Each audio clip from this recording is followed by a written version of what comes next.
Antonia Luzmila Rivas Lopez was a Peruvian nun who was murdered by communist terrorists while trying to protect villagers. She was born in Peru in 1920 to very devout parents.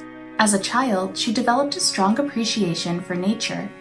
Her mother took her to Mass almost every morning, even though the church was far away.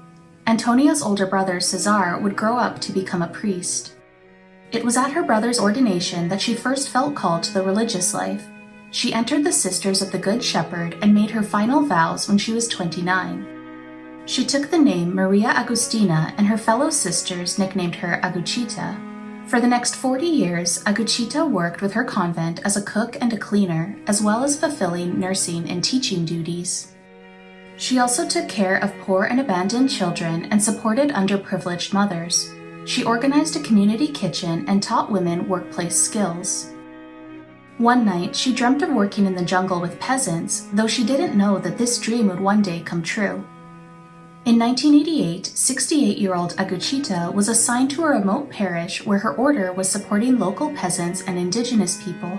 It was located in one of the most violent regions in Peru. One source of violence in the region came from the Shining Path, a communist terrorist organization known for its excessive brutality.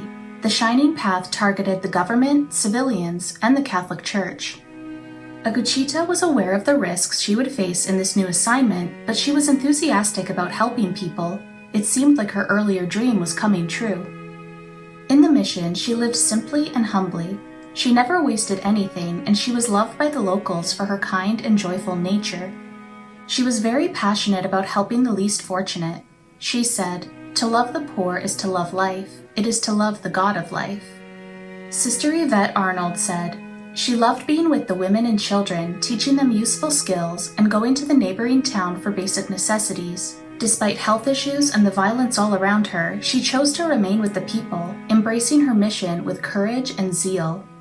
The violence in the area got to be so bad that her order considered withdrawing from the area.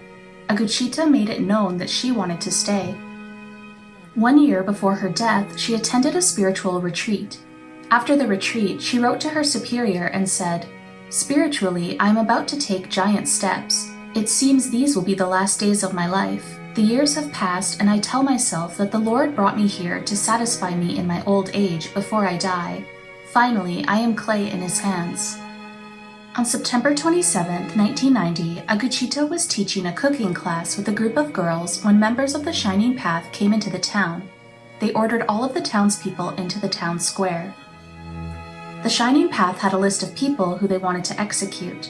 They wanted to kill a nun because they thought that the nuns were manipulating children and spreading a message of peace. Aguchita tried interceding for the other villagers on the execution list. Father Alfonso Tapia said, "She interceded for them, and then when they were about to kill her, she had her hands together. She wanted to kneel. Her hands and legs were shaking. She fell to the ground and they shot her 5 times. She was 70 years old when she was murdered. She was beatified in 2022, and her feast day is September 26th. Pope Francis said, "While aware that she was risking her life, this heroic missionary always remained near the poor, especially indigenous women and peasants, witnessing to the gospel of justice and peace. May her example spark the desire in everyone to serve Christ faithfully and courageously." According to Cardinal Balthazar Porras, Aguchita represents much more than we can imagine because she had a simple and profoundly Christian life, rooted in a mystical experience.